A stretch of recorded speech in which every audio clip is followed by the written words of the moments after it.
मंगलमय मंगल चरण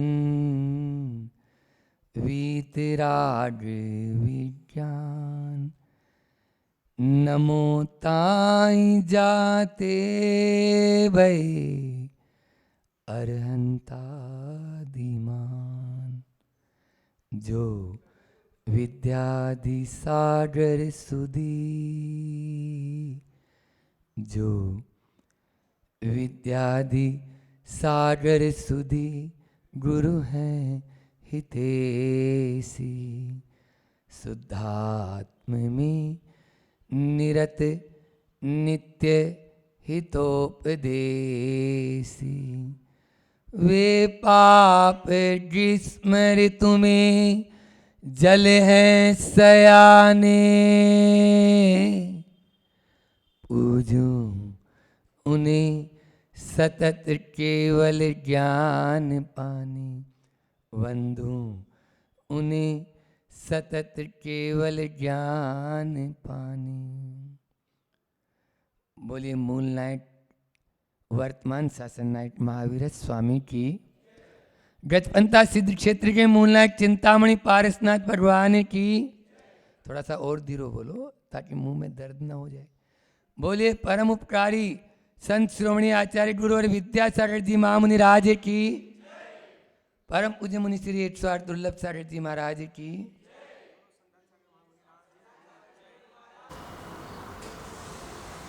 प्रतिदिन हम सब अपने चिंतन के माध्यम से, विचारों के माध्यम से रोज भावनाओं को और पवित्र करने का पुरुषार्थ कर रहे हैं, क्योंकि हमें मालूम है, हम जानते हैं कि दिन भर में कितने हम अशुभ भावनाएं भाते हैं और कितनी देर हम शुभ भावना भाते हैं। लेकिन यदि बार बार हम इसको अपने अवचेतन मन में ऐसा सेट कर दें कि नहीं, मुझे अशुभ से हटकर शुभ की ओर आना है, अशुभ में मुझे कम लगना है और शुभ में ज़्यादा लगना है, तो निश्चित रूप से परिवर्तन तो आता है। जितनी देर आप अभी 20-25 मिनट हम बोल रहे हैं तो आप लोगों को कितना अच्छा लगता है। यदि इसी को ही हम और अपने जीवन में, जैसे क्लास में कितनी देर पढ़ाते हैं टीचर, फिर होमवर्क भी तो देते हैं ना। विद्यार्थी यदि होमवर्क करेगा तभी वह अपने आप को उन्नत कर पाएगा। यदि होमवर्क नहीं करेगा तो आगे बढ़ पाएगा? बोलो बच्चों, होमवर्क जरूरी होता है ना। क्लास में कितनी देर पढ़ाते हैं? 20 मिनट, 25 मिनट, एक क्लास कितनी देर चलेगी? लेकिन होमवर्क हमको पूरे दिन भर करना होता है। दिन भर मम्मी भी कहती है होमवर्क किया है नहीं किया। तो ऐसे ही गुरु भी आपको समझा रहे हैं कि होमवर्क करो। होमवर्क के बिना हमारा कल्याण होने वाला नहीं। आपने गाय को देखा होगा, गाय या कोई भी शाकाहारी पशु है तो खा लेता है। वो खाना महत्वपूर्ण नहीं है, खाना महत्वपूर्ण नहीं है, खाना तो बहुत बहुत खा लो आप, क्या है, लेकिन पचाना महत्वपूर्ण है। इसी प्रकार से वो गाय देखो आप, बिना गोचरी बोला, हमारी एक वृत्ति का नाम ही गोचरी है। क्यों? गाय जैसे थोड़ा थोड़ा सब जगह से ले लिया, खा लिया और उसके बाद में एक स्थान पर बैठ जाती है और अब क्या करती है? वो रोंथना बोलते हैं इसको, रोमंथन, हाँ चरवण, चरवण। तो अभी वो पेट में नहीं गया है, वो अभी बाद में भेजेगी, उसको वापस लेती है और उसको चबाती है। वो जो चबाना है ना, वही 12 भावना भाना है। बस आप तो जैसे गाय अपने मुंह को चला रही है और उसके माध्यम से बार बार जुगाली कर रही है, ऐसे ही हमें भी जो हमें गुरुओं के माध्यम से मिला, जिनवाणी के माध्यम से मिला, देव के माध्यम से मिला, हम गजपंथा पहाड़ पे गए, वहाँ पर जो देखा उसको यहाँ बैठकर चिंतन कर सकते। ये बार बार मंथन करेंगे तब अपने जीवन में परिवर्तन आएगा। विगत दिनों में अपन ने एक तरफ ये देखा कि यह संसार, शरीर और भोग नश्वर है, ये संसार सब कुछ नश्वर है। लेकिन दूसरी ओर हमने पाया कि जीवन की, आत्मा की, हाँ माँ सामने से दर्शन नहीं करके पीछे से कर लो। अंतराय कर्म का बंद कर रही है ना आप, बैठ जाओ, ठीक है ना। तो मैं बोल रहा था कि संसार, शरीर और भोग नश्वर हैं, विनाशिक हैं, लेकिन साथ में हमने ये भी जाना आत्मा अविनश्वर है। आत्मा अविनश्वर है। ये अनित्य भावना के साथ में नित्य भावना भी भार है, ऐसा नहीं है। असरण भावना में हमने जाना कि एक तरफ संसार में हमारा कोई सहारा नहीं है, लेकिन नहीं, धर्म और पंच परमेष्टि हमारा सहारा है। आप उसकी शरण में आओ।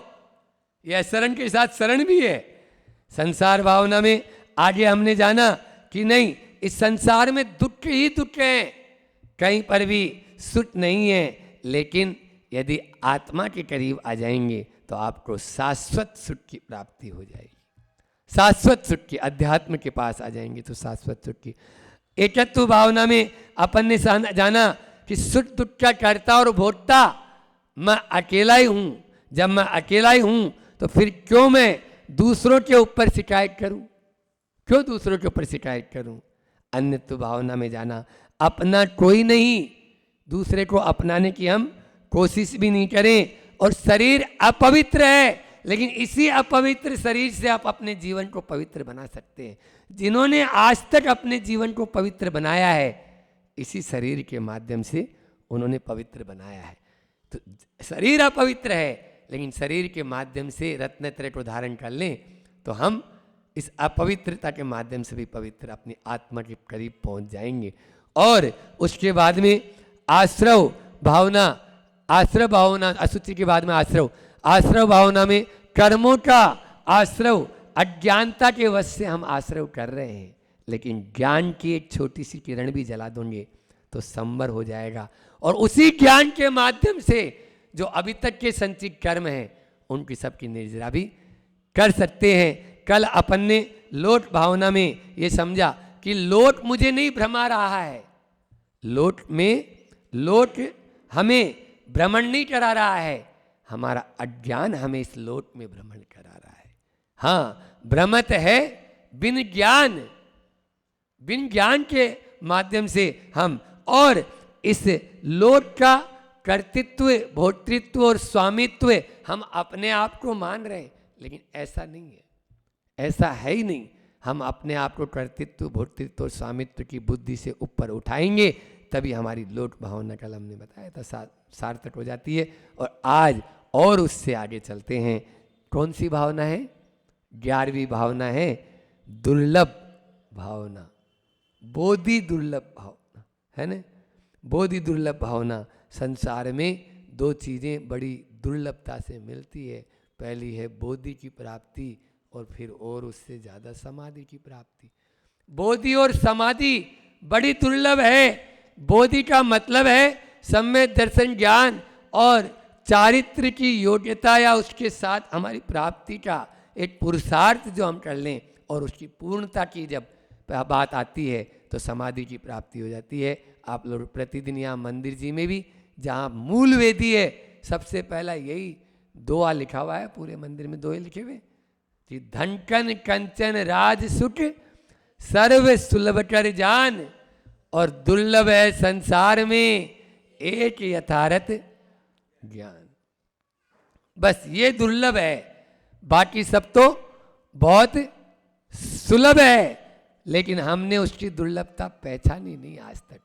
हाँ, किस प्रकार से हमें यह दुर्लभ मनुष्य पर्याय मिली है, और उसमें भी जैन कुल, श्रावक कुल मिला है, उसमें भी गुरुओं का सानिध्य मिला है। इसकी दुर्लभता जिस दिन जान जाएंगे उसी दिन हम माला माल हो जाएंगे। लेकिन क्या करें, आदमी दुर्लभता को पहचान नहीं पा रहा है।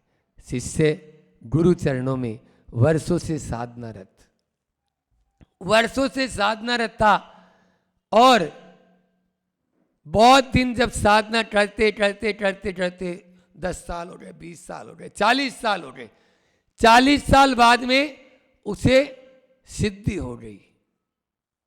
जो विद्या उसने सिद्ध करना था वो विद्या सिद्ध हो गई। और जलतरणी विद्या, कौन सी विद्या? जलतरणी विद्या सिद्ध हो गई। सोचा गुरु चरणों में चलता हूं, गुरु जी मुझे बहुत शाबाशी देंगे कि आज मेरी साधना फलीभूत हो गई। गुरु जी आपके आशीर्वाद से मैंने जलतरणी विद्या सिद्ध कर ली, मैंने जलतरणी विद्या सिद्ध कर ली। गुरु जी ने कोई प्रतिक्रिया नहीं की। क्या बात है, गुरु जी ने कुछ नहीं बोला। शिष्य, आप किसी नाविक को 4 आना देते, वो आपको उस पार से इस पार छोड़ देता। जलतरणी विद्या सिद्ध करने में आपने कौन सी महारत हासिल कर ली? यदि आप इतना समय भवतरणी विद्या सिद्ध करने में लगा देते, आपका कल्याण हो जाता, आपका कल्याण हो जाता। इसलिए जलतरणी विद्या से कोई हमारा हासिल होने वाला नहीं है, कोई मनोरथ पूर्ण होने वाला नहीं है। हम केवल और केवल मात्र इस दुर्लभ मनुष्य पर्याय को उसी विद्या में लगा रहे हैं, उसी विद्या में लगा रहे हैं। भवतरणी विद्या में यदि हमारा उपयोग लगेगा तभी हमारा यह मनुष्य जीवन सार्थक होगा। हम भूल जाते हैं कहाँ से आए हैं, बोलो कितनी दुर्लभता से ये मिली है, भूल गए अपन। हाँ, संसार में अनंत जीव तो एकेंद्रीय है, अनंत जीव, कीड़े मकोड़े असंख्यात हैं, पशु पक्षी असंख्यात हैं, फिर मनुष्य बोलो ना संख्यात में भी नहीं। अगर आगम की भाषा में भी मैं बोलूं 29 अंक प्रमाण मात्र, और वर्तमान में तो विदित विश्व की जनसंख्या जोड़ लो आप तो अभी कितनी है, 700-800 करोड़ होगी। 8 अरब बता रहे ना, तो 8 अरब तो 800 करोड़, 800 करोड़ मात्र अभी बचे हैं। 800 करोड़ तो बहुत कम, 29 अंक तक अभी पहुँचना तो बहुत आगे की बात है वो तो। लेकिन अभी जो आंकड़े हैं विज्ञान के अनुसार वो हमें 800 करोड़ बोलो, और उसमें भी फिर आप जैन कुल और दुर्लभता जोड़ते थे, बहुत बड़ी दुर्लभता। ऐसा बताते हैं कि रेत के अंदर, जल के अंदर नहीं, जल के अंदर गई हुई मणि आपको जल्दी से मिल जाएगी, लेकिन रेत में हीरे की कणिका जिस दिन गुम जाती है वो मिलना बड़ी मुश्किल होती है, उसको हम प्राप्ति ही नहीं कर पाएंगे। ऐसा ये दुर्लभ हमें मानव पर्याय मिली है। कहते हैं नर्तन रतन अमोल, इसे पानी में मत डालो, इसे पानी में मत डालो, और पूजन कर लो पुण्य कमा लो, प्रभु के गुण गालो, चलो रे भैया गज पंथा चालो, चालो रे भाई गज पंथा। बोलते नहीं बोलते? रविंद्र जैन ने बोली ये पंक्तियाँ, सम्मे सिटर चालो, पावापुर चालो, गजपंथा चालो। लेकिन बड़ी विडंबना लगती है मुझे, गजपंथा वालों को थोड़ा चटका लगेगा, लेकिन लगे तो लगने दो। उनके हाथ में ऐसी मणि मिली है, लेकिन फिर भी ऊपर 5 आदमी नहीं जाते अभिषेक वाले। क्या है ये नासिक वालों? दुर्लभता से ये मनुष्य पर्याय मिली, उसमें भी आपको सिद्ध क्षेत्र मिला, वहां पर 1 आदमी अभिषेक करता है प्रतिदिन और 1 पुजारी, वही है परमानेंट। बाकी बाहर से आ जाते हैं, वो है बड़े आओ भाव भर के करते हैं वो। लेकिन यहाँ वाले अब बोले भी वो यहाँ आए तब तो बोलूँ, जो यहाँ पर बैठे हैं उनको बोल रहा हूँ, तो वो रोज यहाँ पर आते हैं। समझ में आ रहा है? अभी भी बहुत सारे लोग सो रहे हैं, जिनेंद्र दर्शन में और शांति दर्शन में चले जाना, अभी रजाई ओढ़ के सो रहे हैं इस समय भी, लेकिन कोई उनको फर्क नहीं। यह दुर्लभता वही समझ पाता है जो उसकी कीमत आंकता है। जो कीमत आंकता है, कुमार था, उसको मिट्टी खोदते समय एक, अपने ऊपर मत लेना आप लोग, ये उदाहरण तो दे, कुम्हार था, मिट्टी खोदते समय एक चमकीला सा पदार्थ मिला। उसने सोचा बहुत अच्छी चीज है, गधे के गले में डाल दो। गधे के गले में पहना दिया उसको। अब वो जा रहा था, एक दिन एक जोरी की नजर पड़ी, ये चमकीला सा पत्थर, ये तो बहुत अच्छा पत्थर है, लगता है रतन है। और देखा पास से, अरे ये रतन है। क्यों, ये रतन बेचोगे? हाँ बेच दूंगा, हाँ बेच दूंगा। कितने में? 100 रुपए में। 50 में देगा? एक बार बोलता हूं, दोबारा नहीं बोलता। कुमार ने बोला एक ही रेट है, 100 रुपए दे तो दे ले। बोला कहाँ जाएगा, अभी थोड़ी देर बाद में दे देगा अपना आप, इधर उधर घूम घाम के। तो वो इर्द गिर्द घूमने लगा, इधर ये आगे निकल गया, तब तक दूसरा जोरी आया। उधर से उसने देखा, अरे ये तो कोई बेशकीमती पत्थर लगता है, क्यों ये रतन बेचोगे? कुमार ने बोला हाँ बेच दूंगा। कितने में? 1000 रुपए में। उसने 1000 का नोट निकाला और तुरंत दिया, रतन लिया और चलता बना। जब गधे के गले में उस दूसरे जोरी ने वो रतन नहीं देखा, अरे इसका रतन कहाँ गया? तो वो बोलता है क्यों, वो पत्थर कहाँ गया? बोले बेच दिया। कितने में? 1000 रुपए में। बोले तुम मूर्ख हो। मूर्ख? अरे मूर्ख मानी तुम हो। बोले क्यों, मैंने तुम्हें 100 रुपये बताया था, मतलब 900 रुपये में फायदा रहा मुझे। तो मूर्ख तुम हो जो तुम जानते हुए भी उसकी कीमत नहीं लगा पाए। अरे तुम्हें जब लाखों का करोड़ों का यदि वो हीरा नजर आ रहा था, 100 रुपये में महंगा लग रहा था, तुमको बोलते 50 में दे दो। यही स्थिति अभी आप लोगों की हो रही है कि नहीं, हमारे पास में वह कोहिनूर हीरा है, लेकिन उस हीरे की हम कीमत नहीं आंक पा रहे। और अभी तो हमें इसकी सस्ता होने दो, या दे ही देगा, मिल जाएगा, मिलने वाला नहीं है। जैसे वो दूसरा ले गया ना, वैसे ले जाएगा। अंतिम समय में पछताए, अब पछताए क्या होत, जब चिड़िया चुग गई खेत। बोलो, तो ये स्थिति होती है नहीं होती है? होती है। लेकिन हमें अभाव का, जब तक वो योग हमारे पास में है, 4 शब्द दे रहा हूं आज के, योग, प्रयोग, पीड़ा और प्रेरणा। योग, प्रयोग, पीड़ा और प्रेरणा। योग का प्रयोग कर लो, पीड़ा नहीं होगी। योग का प्रयोग नहीं करोगे, पीड़ा के अलावा कुछ नहीं मिलेगा, कुछ नहीं मिलेगा। और प्रेरणा दे रहे हैं आपको संत। प्रेरणा के माध्यम से हम योग का प्रयोग कर लें, हमें जिनवाणी मिली, हमें गुरु मिले, हमें संत मिल रहे हैं, हमें और बाहर से या जो हमारे अंदर का जो भीतरी ज्ञान है, आत्मिक ज्ञान है, वो बता रहा है नहीं ये योग मिला, इसका प्रयोग कर ले। लेकिन हमें तब मालूम चलता है, देखो आपके पास में कोई चीज़ है ना, उसकी कीमत समझ में नहीं आती, नहीं आती है। दांत है ना, दांत क्यों बहना? कितने दांत है अपने? 32 है ना। कभी उनके ऊपर जीभ जाती है अपनी? नहीं जाती। एक दांत टूट जाए तो दिन भर जीभ, बोलो, दिन भर वहीं जाएगी। अभी तक क्यों नहीं गई? अभी तक आपको दांतों की कीमत समझ में नहीं आई। श्वास है ना, श्वास, अपन श्वास ले रहे हैं, छोड़ रहे हैं, कीमत समझ में आ रही है? बोलो, कभी आपने सोचा कि हमें कितनी कीमती श्वास अपन ले रहे हैं और छोड़ रहे हैं? लेकिन उससे पूछो, उससे पूछो। क्यों विनोद भैया जी, जब हाँ दर्द हो रहा है भैया, अब एक भी श्वास लेने में और छोड़ने में मुझे तकलीफ हो रही है, अब अटैक आ गया, ये फिर क्या होता है? ऑक्सीजन का सिलेंडर लगाते हैं। बोलो, कीमत तब समझ में आती है। मंदिर है, अभी आपको मिल रहा है, कोई नहीं आ रहा।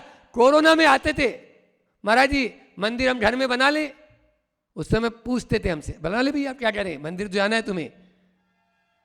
लेकिन सहज रूप में कोई चीज मिल रही है तो नहीं आ रहे हैं। और उस समय कई लोग लड़ने आते थे यहाँ पे, हट जा, मुझे मंदिर दर्शन करना है।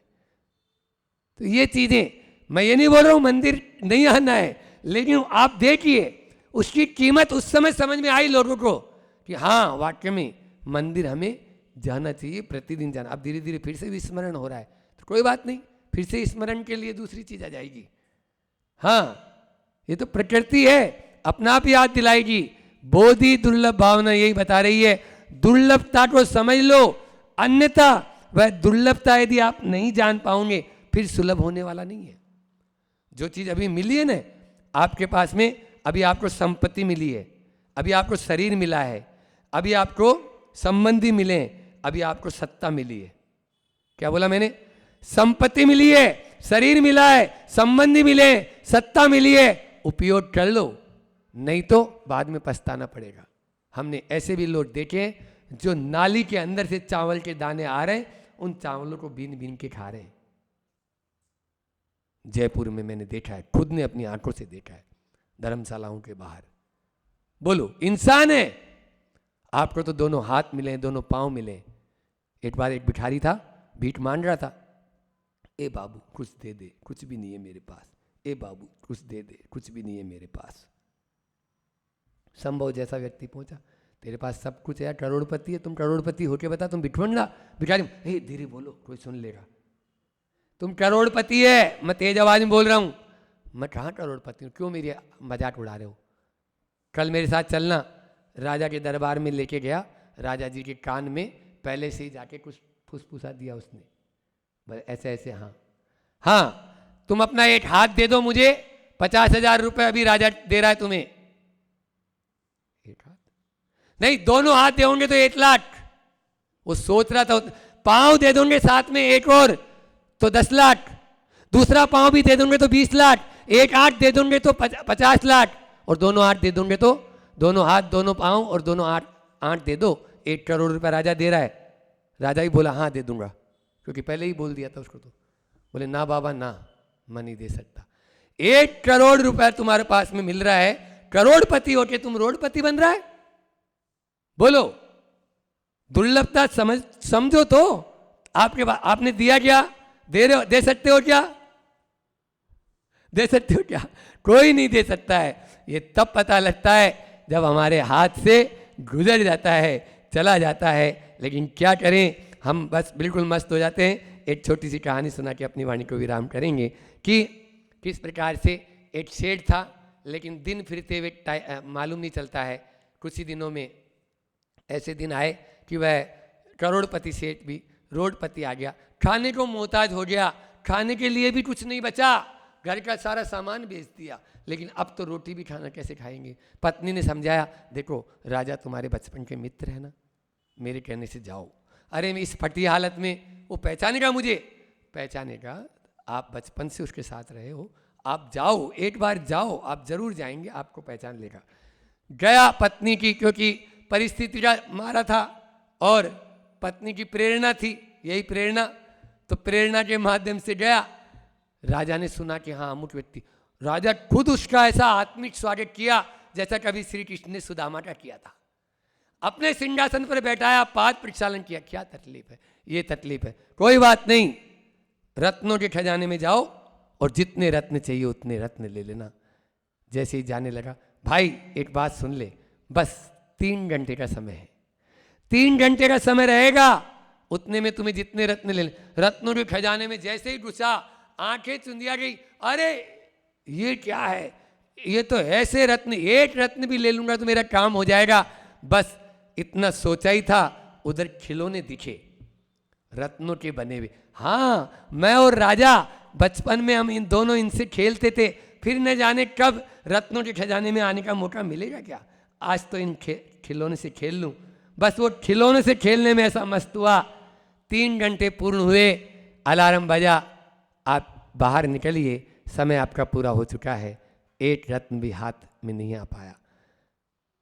अब क्या था, खाली हाथ जब घर पहुंचा, मुंह लटकाए हुए, पत्नी ने फिर थोड़ा सा प्रेरित किया, नहीं जाओ, राजा आपकी मजबूरी है, और वो जानते हैं कि जब कर्म का उदय होता है तो ऐसा ही होता है, आपको जरूर सहारा देंगे।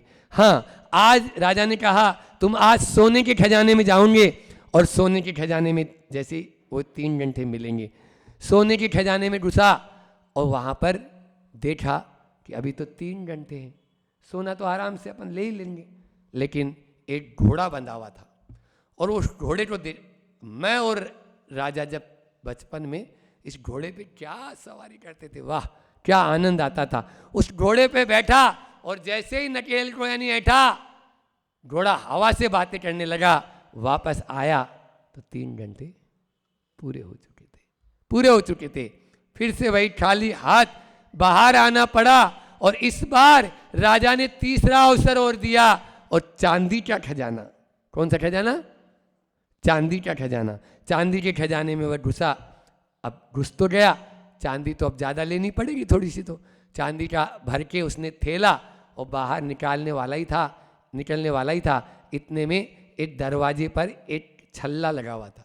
क्या लगा हुआ था देवेंद्र भैया? छल्ला। उसके नीचे लिखा हुआ था, मुझको न छुए, मुझको न छुए, छुए तो सुलझ कर जाएं, छुए तो सुलझ कर ही जाएं। अब उसने क्या, अरे ऐसा सामान्य से छल्ला तो बहुत सारे देखे, निषेध में जिज्ञासा होती है। अभी यहाँ पर एक पर्दा लगा दिया जाए तो हर आदमी वहां से उठ के उस पर्दे को यूं देखेगा। समझ में आया? अभी भले ही वो इधर उधर देख रहा है, लेकिन पर्दा लग जाएगा तो फिर तो पर्दे को हटा के देखना उसका है नहीं, ये स्वभाव है, खिड़की से दरवाजे से कहीं से तो हो जाए। तो इस प्रकार का, तो निषेध में जिज्ञासा, उसने छू दिया तो हाथ फंस गया, दूसरा हाथ सुलझाता रहा 3 घंटे पूर्ण।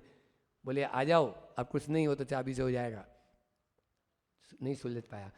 और फिर चौथा अवसर एक बार और दिया राजा ने अपनी कृपा पात्र से कि इस बार आपको तांबे का खजाना मिलेगा, और तांबे के खजाने में वही 3 घंटे मिलेंगे। बस देखा, तांबा तो बहुत सारा ले जाना पड़ेगा। सीमेंट की बोरियां लाया खाली खरीद के, और सीमेंट का बोरा का एक गट्टा लेके गया, और 25, 30, 40, 50 बोरे सिए, और सुआ सूतली से सीके और रख दिए।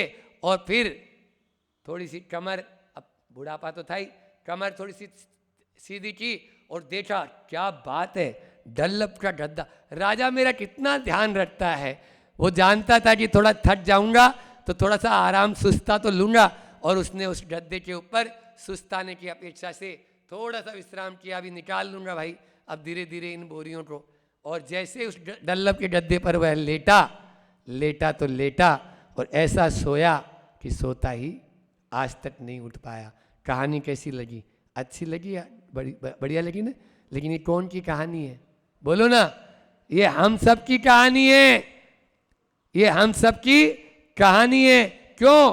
क्योंकि बालपने में हमने खिलौने से खेलते रहे कि बालपने में ज्ञान न लयो, और तरुणी संग तरुण रत रहो, और अर्ध मृतक सम बुढ़ापनो, कैसे लखे रूप आपनो, कैसे लखे रूप आपनो।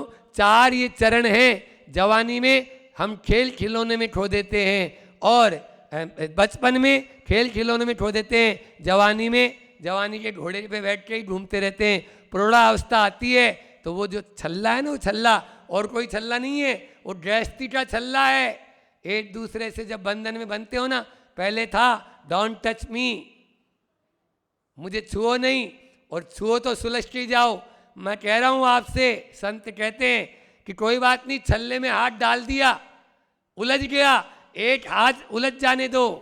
पति पत्नी के रूप में छल्ला है और पत्नी पति के रूप में छल्ला है, दोनों छल्ले में हैं, तो हाथ उलझ गया, उलझ जाने दो। दूसरे हाथ को सुलझाने की कोशिश मत करो, दूसरे हाथ को फ्री रखो और माल को बाहर करते जाओ, माल बाहर करते जाओ, पुण्य आपके खाते में अपना आप आता जाएगा। ये उलझा हुआ है तो उलझे रहने दो।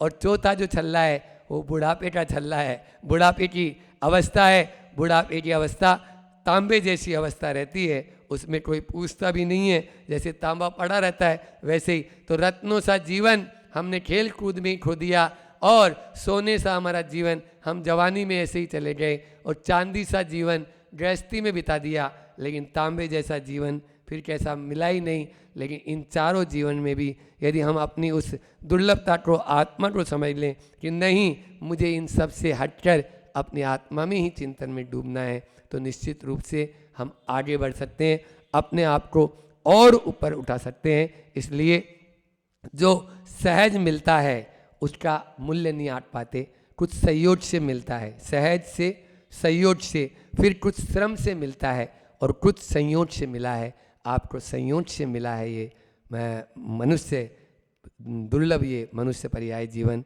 जैन कुल। बस उसका प्रयोग कर लो तो कभी आपकी पीड़ा में हम न हों, बस पीड़ा अपन को न उठानी पड़े। अंतिम समय में जाएं तो हंसते हुए जाएं, तो बोधि और समाधि दोनों अच्छी हो। इसी भावना के साथ में मैं अपनी वाणी को विराम देता हूँ। बोलिए अहिंसा परमो धर्म की। आचार्य गुरुवर विद्यासागर जी महामुनि राज।